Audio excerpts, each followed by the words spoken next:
नमस्कार दोस्तों, स्वागत है आपका। पिछली क्लास में हमने आर्यों के मूल निवास स्थान के बारे में और वैदिक संस्कृति को जानने के पुरातात्विक स्रोत के बारे में पढ़ा था, जिसमें हमने अभिलेख के अंतर्गत बोगजगोई का अभिलेख देखा था। मृत भांड के आधार पर किस तरह से कालखंड का निर्धारण किया गया वो देखा था। अगर वो वीडियो आपने अभी तक नहीं देखा है तो उसका लिंक डिस्क्रिप्शन बॉक्स में दे रखा है। आज की क्लास में हम साहित्यिक स्रोत के अंतर्गत वैदिक साहित्य के बारे में पढ़ेंगे। तो चलिए स्टार्ट करते हैं हमारी आज की क्लास। वैदिक कालीन साहित्य के अंतर्गत वेद, ब्राह्मण ग्रंथ, आरण्यक, उपनिषद और वेदांग को सम्मिलित किया गया है। तो सबसे पहले हम बात करते हैं वेद की। तो वेद का अर्थ क्या होता है? वेद शब्द की उत्पत्ति संस्कृत भाषा की विद धातु से हुई है, जिसका अर्थ होता है ज्ञान या जानना या समझना। वेद हमारे विश्व के प्राचीनतम धर्म ग्रंथ हैं। वेदों से पहले किसी भी धर्म ग्रंथ की जानकारी हमको प्राप्त नहीं होती है। तो वेदों के आधार पर ही दुनिया के अन्य मजहबों की उत्पत्ति हुई है, जिन्होंने वेदों के ज्ञान को अपने अपने तरीकों से समझा और अपनी अपनी भाषा में उसको प्रचारित किया है। अब प्रश्न उठता है कि वेदों की भाषा क्या थी? तो वेदों की जो भाषा थी वो थी वैदिक संस्कृत।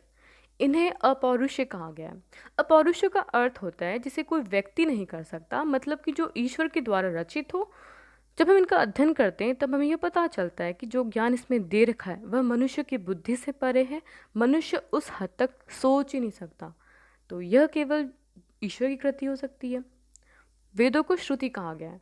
श्रुति का अर्थ होता है सुना हुआ, यानी ईश्वर की वाणी जो प्राचीन काल में ऋषियों द्वारा सुनी गई थी और फिर उसे शिष्यों के द्वारा सुनकर पूरे जगत में फैलाया गया था।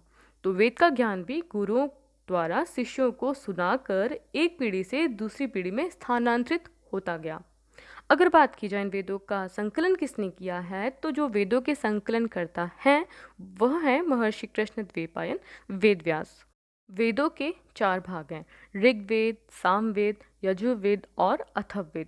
पहले के जो 3 वेद हैं, ऋग्वेद, यजुर्वेद, सामवेद, इनको वेदत्रयी कहा गया है।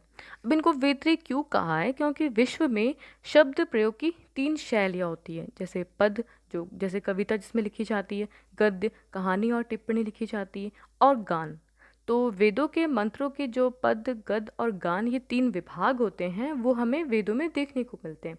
जैसे ऋग्वेद जो है वो पद्य भाग के अंतर्गत आएगा, सामवेद गायन भाग के अंतर्गत आएगा, यजुर्वेद गद्य भाग के अंतर्गत आएगा। तो इनको वेदत्रयी की संज्ञा दी गई है। सबसे पहले हम बात करते हैं ऋग्वेद की। तो ऋग्वेद के मंत्रों के उच्चारण करने वाले पुरोहित को होता या होत्र कहा जाता है। चारों वेदों में से ऋग्वेद प्राचीनतम वेद है, क्योंकि सबसे पहले ऋग्वेद की रचना की गई है। ऋग्वेद का मूल विषय ज्ञान है। इसमें विभिन्न देवताओं का वर्णन और ईश्वर की स्तुति पर बल दिया गया है। ऋग्वेद में 10 मंडल हैं। मंडल का अर्थ भाग को भी ले सकते हैं। 1028 सूक्त हैं। तो सूक्त किसे कहते हैं? वेद मंत्रों के जो समूह को सूक्त कहा जाता है। इसमें 10,580 ऋचाएं। अब ऋचाएं का अर्थ होता है जो वेदों के मंत्र होते हैं उन्हीं को ऋचाएं कहते हैं। ऋग्वेद में दूसरे से लेकर 7वें मंडल तक की रचना पहले हुई है और पहला और 10वां मंडल उसमें बाद में जोड़ा गया है। हमारे एग्जाम के पॉइंट ऑफ व्यू से कुछ इंपॉर्टेंट मंडल हैं जिसको हम देखते हैं। तृतीय मंडल में गायत्री मंत्र का उल्लेख मिलता है, जो सूर्य देवता और सावित्री को समर्पित है, और गायत्री मंत्र के रचनाकार गुरु विश्वामित्र हैं। 7वें मंडल में शिक्षा और दशरागी युद्ध के बारे में हमको जानकारी मिलती है। एग्जाम में बहुत बार क्वेश्चन पूछा जाता है दशराग युद्ध से संबंधित, तो इसको थोड़ा सा इंटरेस्टिंग वे में समझते हैं और हल्का सा आइडिया लेते हैं कि दशराग युद्ध में क्या हुआ था। दशराग युद्ध को आर्यव्रत का महान संग्राम कहा गया है। ऋग्वैदिक काल में राजा की जो उपाधि थी वो सर्वोपरि थी, और राजा के बाद जो पद था, जो सर्वप्रमुख पद था, वो राजपुरोहित का पद था। तो भरत जन के तुत्सु कबीले के राजा थे सुदास। सुदास के जो पहले राजपुरोहित थे वे थे गुरु विश्वामित्र। तो सुदास ने क्या किया कि गुरु विश्वामित्र को उनके पद से हटाकर गुरु वशिष्ठ को राजपुरोहित के पद पर बैठा दिया। अब इससे क्या हुआ कि जो विश्वामित्र थे उनको काफ़ी गुस्सा आया। वे नाराज़ होकर सुदास के दुश्मन संवरण के पास गए, जो पुरुजन का राजा था। ये भी आर्य कबीलाई था। तो पुरुजन के राजा ने 5 आर्य कबीले और 5 अनार्य कबीलों को मिलाकर एक संघ का निर्माण किया। संघ निर्माण के बाद में राजा सुदास और इन 10 कबीलों का जो युद्ध हुआ वो कहाँ हुआ? परुषणी नदी के किनारे, जो कि पाकिस्तान के पंजाब प्रांत में है, वहाँ युद्ध हुआ और इस युद्ध में राजा सुदाश की जीत हुई। अब इस जीत के बाद में क्या हुआ कि उत्तर भारतीय उपमहाद्वीप में इन आर्यों का अधिकार हो गया और इसी को बाद में भारत कहा गया। अब इसके बाद में हम देखते हैं तो नौवां मंडल है वो पूर्णतः सोम देवता को समर्पित है। 10वें मंडल के पुरुष सूक्त से वर्ण व्यवस्था की हमको जानकारी मिलती है, जिसमें प्रथम बार शूद्र शब्द का प्रयोग मिलता है। इसी में नदी सूक्त के बारे में जानकारी मिलती है। तो नदी सूक्त में ऋग्वैदिक कालीन नदियों के बारे में हमको जानकारी मिलती है। विद्यार्थी के रूप में ब्रह्मचारी का उल्लेख भी हमें 10वें मंडल से प्राप्त होता है।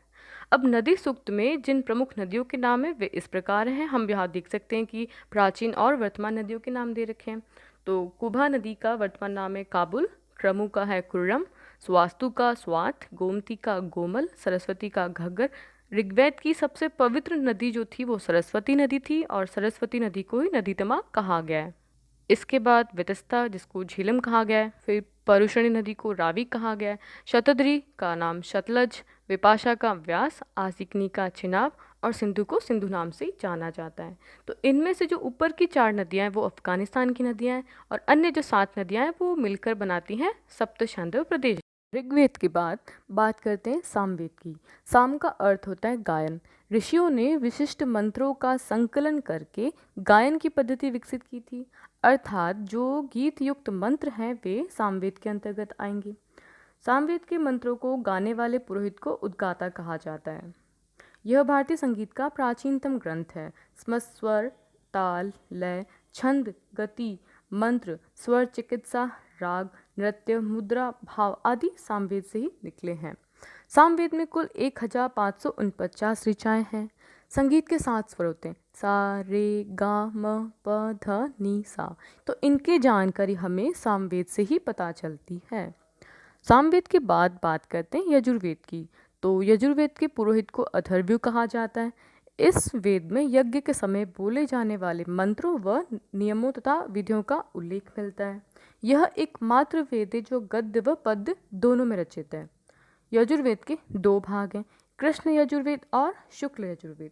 कृष्ण यजुर्वेद में सूक्तों के अलावा गद्य टिप्पणियाँ भी देखने को मिलती हैं, जबकि शुक्ल यजुर्वेद में केवल हमें सूक्त प्राप्त होते हैं।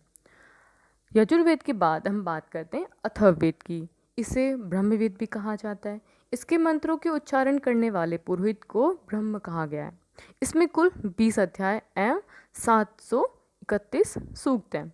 अब बात आती है कि अथर्ववेद का विषय क्या है। जैसे हमने ऋग्वेद का विषय पढ़ा था ईश्वर की स्तुति, सामवेद में गायन शैली के माध्यम से उपासना देखने को मिलती है, यजुर्वेद में याज्ञिक कर्मकांड का वर्णन था। लेकिन अथर्ववेद में किसी एक विषय का अध्ययन नहीं किया जाता। इसमें बहुत से विषयों का मिश्रण है।